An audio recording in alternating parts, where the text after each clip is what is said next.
You don't understand. It's out there.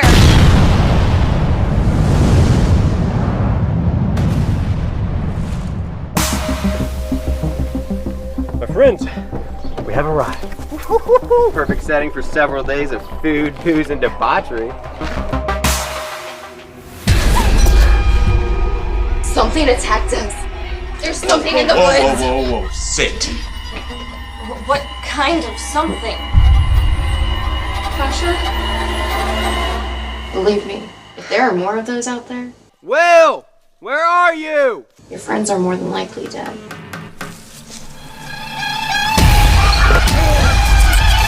What was that?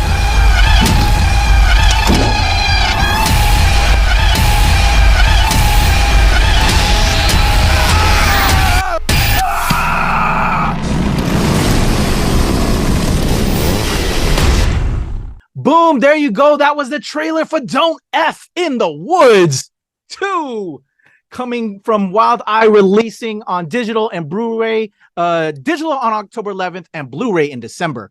So stand by for that. But I am Kuya P. This is Nerds Rule the World. And as you see on the screen, special guest, the director, filmmaker, Shawn Burkett. Thank you so much for your time today, Shawn.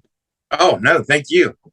Definitely, man. So my apologies. Digital, everybody, October 11th. But I know those people that still want to have those hard copies because we're afraid of Skynet taking out the internet and everything else. So they just don't want the digital. They want to have a hard copy. It's coming at you in December. So get that Blu-ray when it drops. But if you want to check it out now, October 11th, Don't F in the Woods 2. So we just played the trailer, Shawn. When I first heard about this, I was like, I gotta admit, there was a Don't F in the Woods 1. Where can I find that? Sign me up. Let me check it out. I need this in my life. I love the title. I'm a big horror fan, and also as a filmmaker as well that has acted and produced a lot of indie horror. This is right up my alley. Why haven't I learned about this? So I'm getting schooled up, and it's a pleasure and an honor to speak with you to tell me all about this project. When Don't F in the Woods 2 was like gonna become a reality, what did everybody in your circle was like, dude, are you serious? Like, I'm like, this has to be something amazing. Talk to me about, coming off of Don't F in the Woods 1, leading into this second film in the franchise. Well, I think initially when I started talking to people about doing the sequel, a lot of people were really like, are you sure you want to do this? Because the first one, it's crazy. I announced it in 2013, and it took us until 2017 to finish it and release it. But it was an uphill climb the entire way. And, a lot of people didn't like the title. They really came out of the woodwork. I got death threats and hate mail. People were not having that title because they thought it was, I guess, gonna legitimately just be a porno. Interesting. Okay. And which I don't know. That was weird. Yeah. That was just weird. So a lot of people, like my producer Chris Borowski, he was very like, are you sure you want to do this again? And I was like, well, there's some demand for it. I have an investor who's interested. So we proceeded, and then that investor disappeared after I announced it. So then at that point it was like, well, I've announced it. I got to find a way to make this movie now. Yeah.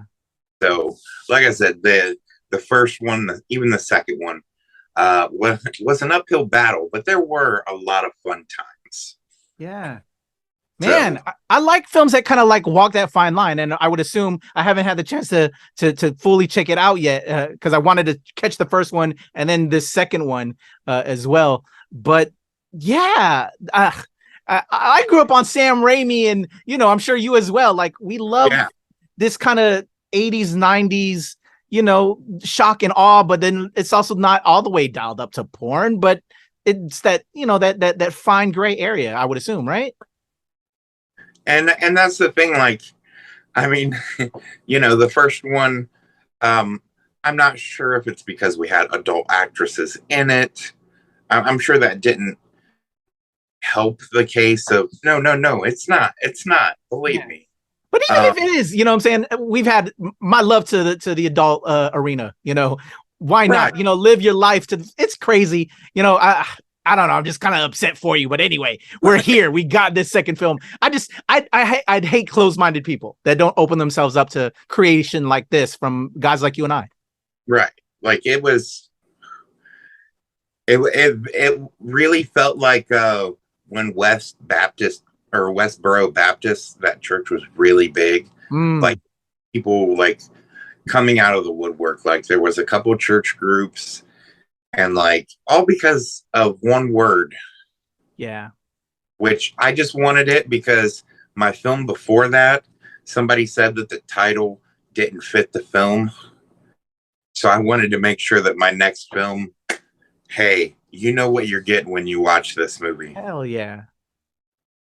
There's an audience for it, man. So F it. F them. Fuck them. You know what? You can't curse in this podcast. I'm a former military guy. So, you know, it drops every now and then, but fuck them. Anyway, if you're watching, don't fuck with this channel if you're not down with that.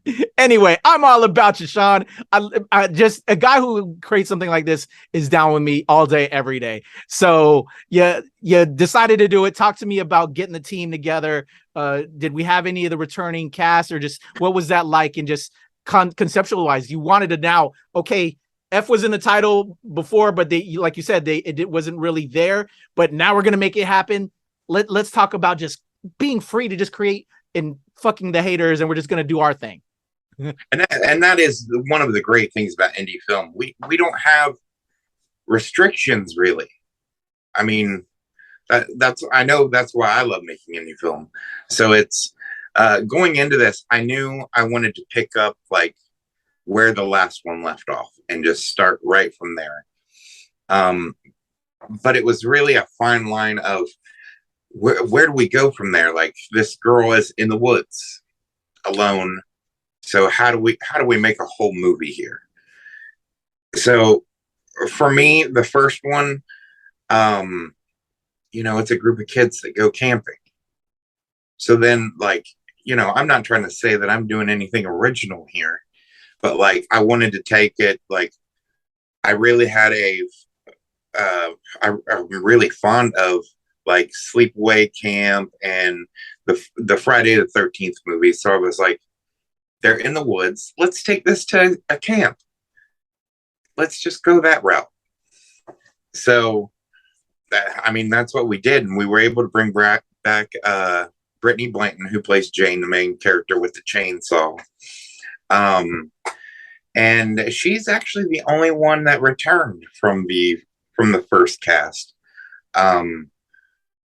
But the casting process was great. There were there were a ton of submissions. That's good to hear, because sometimes, you know, with stuff like this, and they hear that in the title, and even after, like what we were talking about earlier, you know, and just getting financing and other, you know, producers to work with you to make it happen, you know, I've seen it on all sides, man. I'm with you. So that's wonderful. You got a ton of submissions. And, yeah, we had a ton of submissions, because the first film, I had probably cast and recast that 5 times before people were good with being in a film with this title. Yeah. So this time, so much easier. And I think obviously the success of the first one didn't hurt. People are like, oh, well, I want to be a part of that because the first one did this. So that was great. And co-writing it with Cheyenne Gordon, who plays Gil in the film.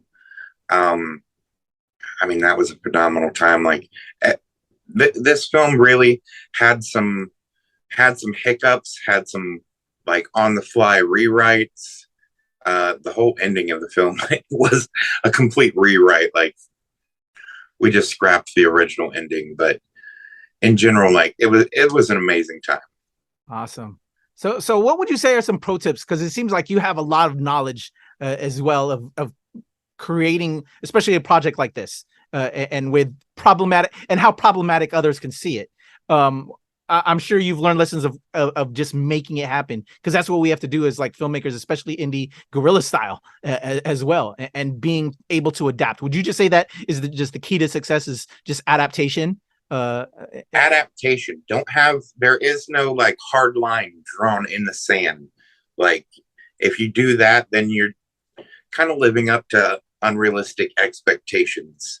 Like, because no matter what, at the end of the day, you're not going to be able to please everyone. So I would definitely say don't go into it like trying, like, man, like, I don't know, people consider like Back to the Future and Forrest Gump like idealistic, perfect films.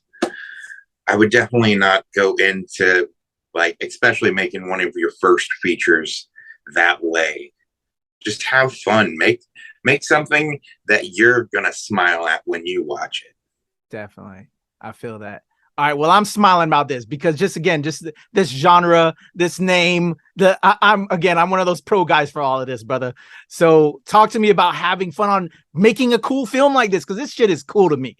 So what were some scenes that were in the script that you were really looking forward to? So like when people watch this, when it drops again on October 11th on digital, Don't Fuck in the Woods 2, what can people look forward to when they're watching it that you really had a good time, and maybe some BTS stuff or stories to share with everyone?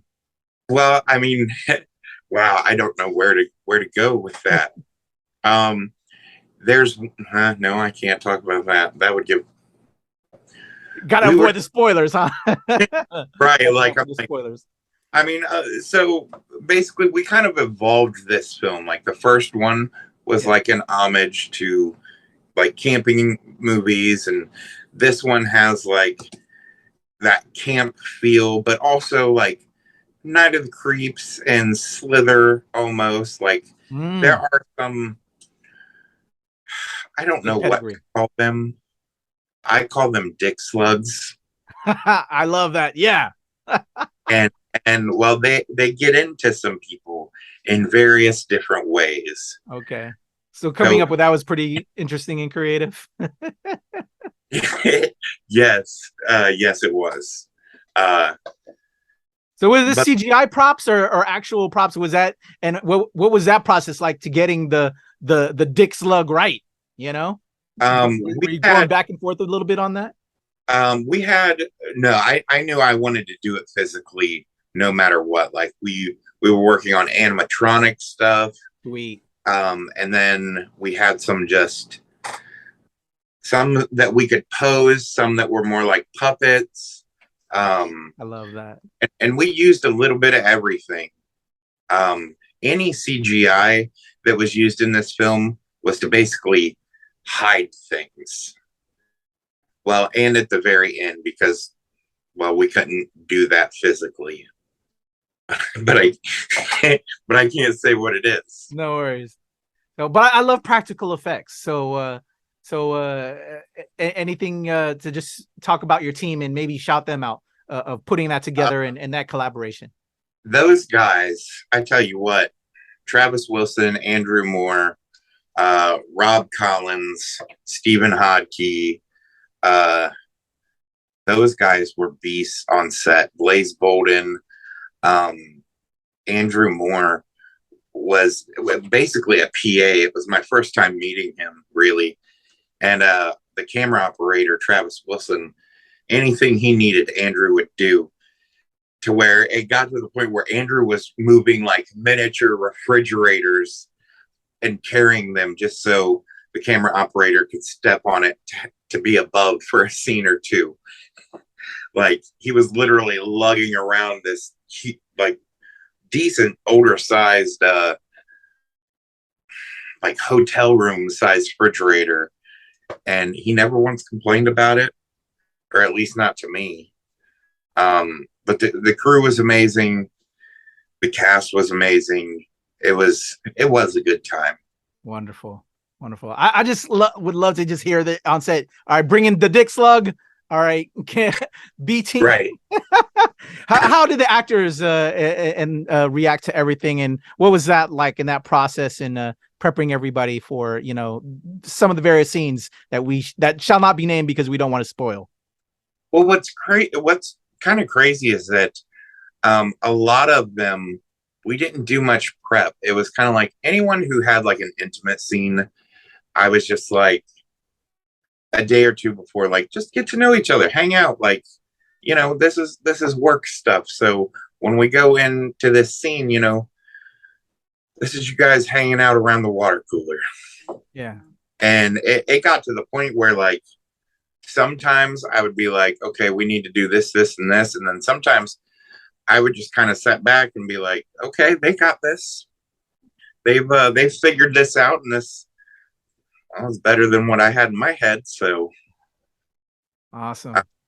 Yeah, it was really chill. We just made sure that everybody was cool with everything that was going on. I mean, luckily, anytime one of the slugs enters somebody, well, it's not physically them.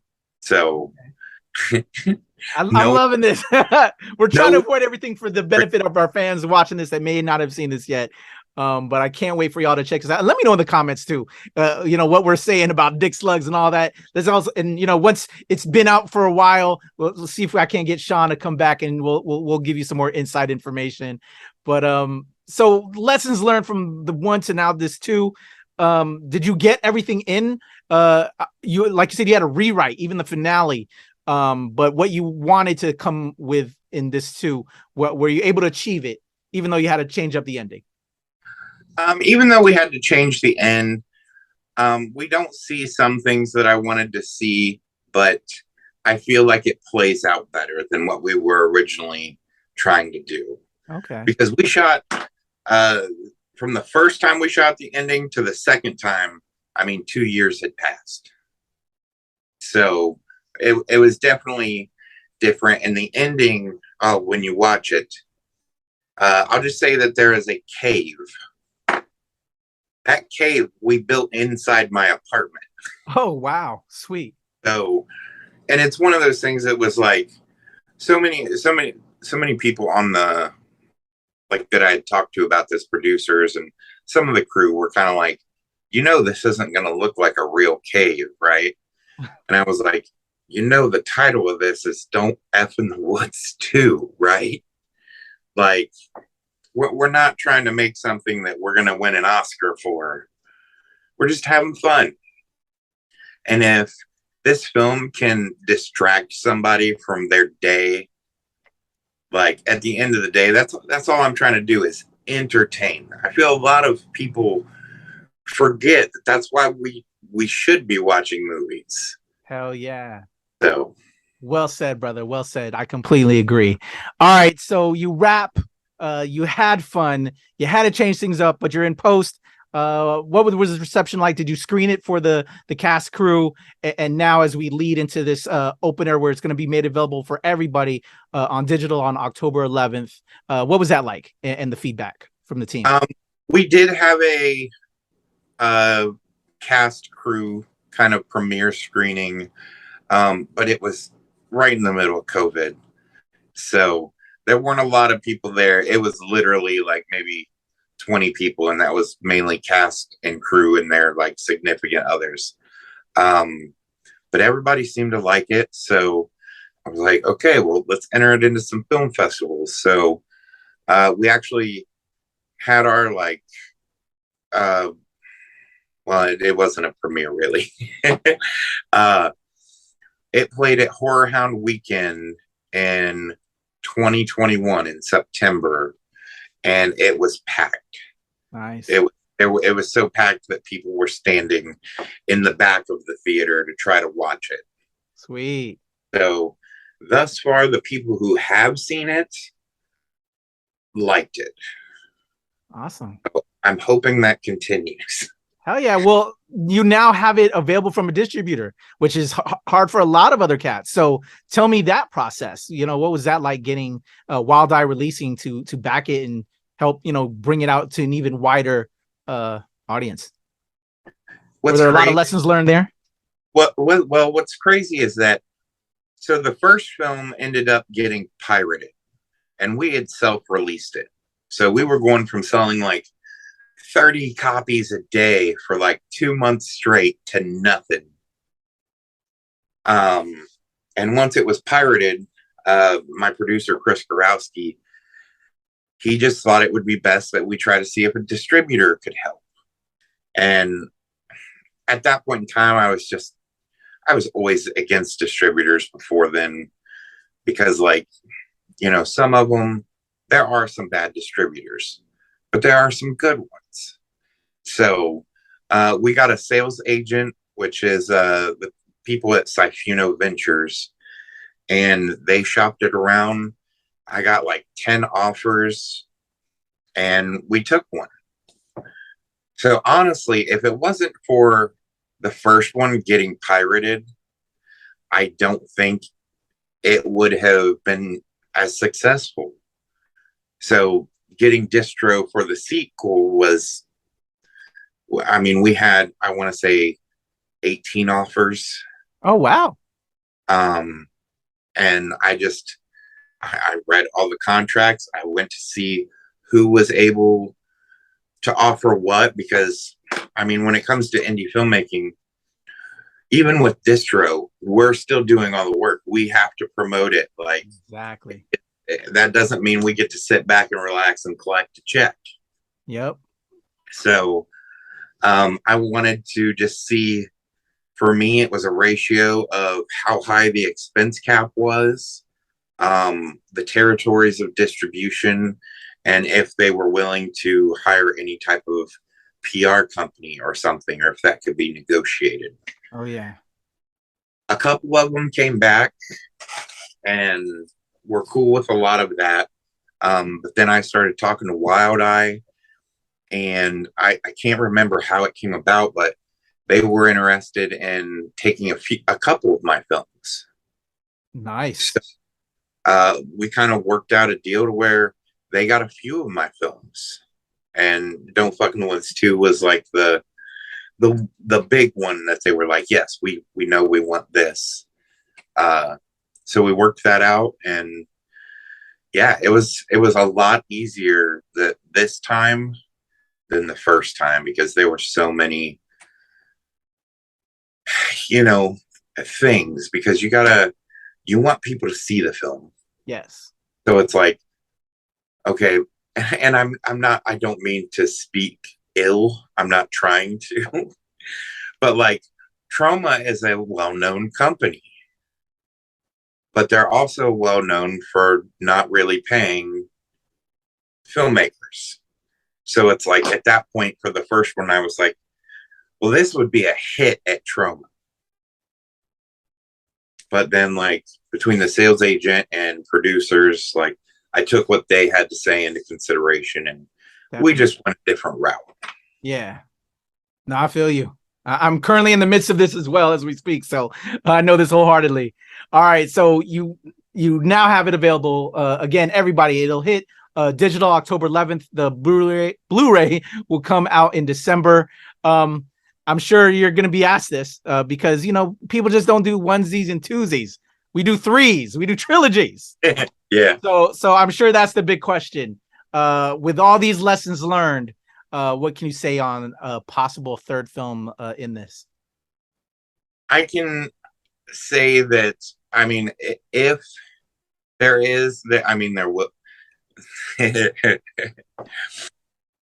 I'm a big fan of trilogies, and thus far, this is the only thing I've done to where I feel I could fully explain a good story by having a third. Like, I've already got things in my head. I know my co-writer, Cheyenne Gordon, has things in his head. Yeah, it's really just finding the budget, because we had $7,500 to make the first one. We had $14,000 to make the second one. So it's like, it would be really nice to make something. Yeah. It would be nice to have like 25 to 30,000. So but I just don't know how to do that. Yeah. Like, we've been talking to some investors, but at the moment, I'm enjoying taking a break from that world. Okay. Because I lived in that world for like 8 years now. Yeah. So it's like, I'm tired of the woods.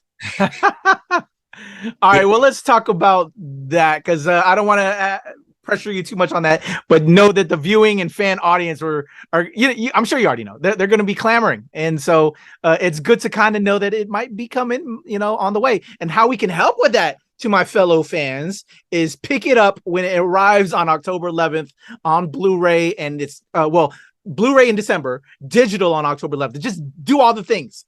Get that soft copy, digital copy, and then, because Skynet, December, get ready to protect yourselves from Skynet when, everything gets erased.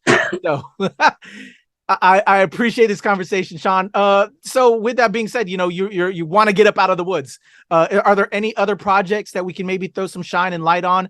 I'm sure you're marketing the hell out of this right now, but if anything, if also just like maybe throw some socials out there, how can people reach out to you online to track as these new projects come along? And also maybe some other projects that have come out recently as well that we can also give some love to before we get up out of here.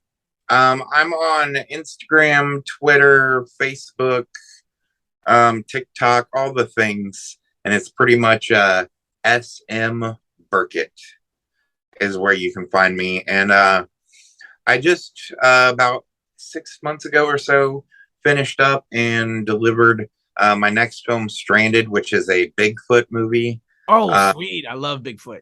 Which Wild Eye will be releasing. And it has, I think now we're up to our 10th festival win with it.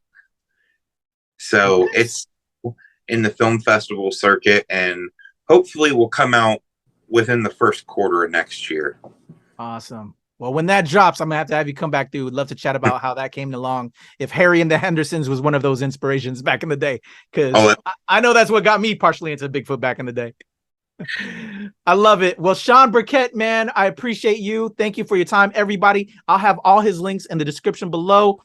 Make sure you check out Don't Fuck in the Woods, y'all. I ain't afraid to say it. Don't Fuck in the Woods 2 as well.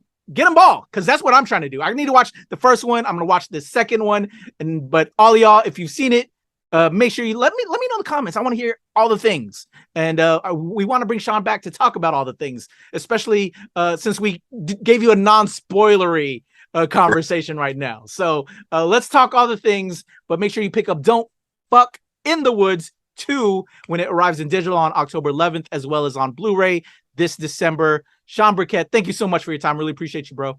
Oh, thank you. All right, y'all. My name is Kuya P. This is Nerds Rule the World. We'll be back next go round.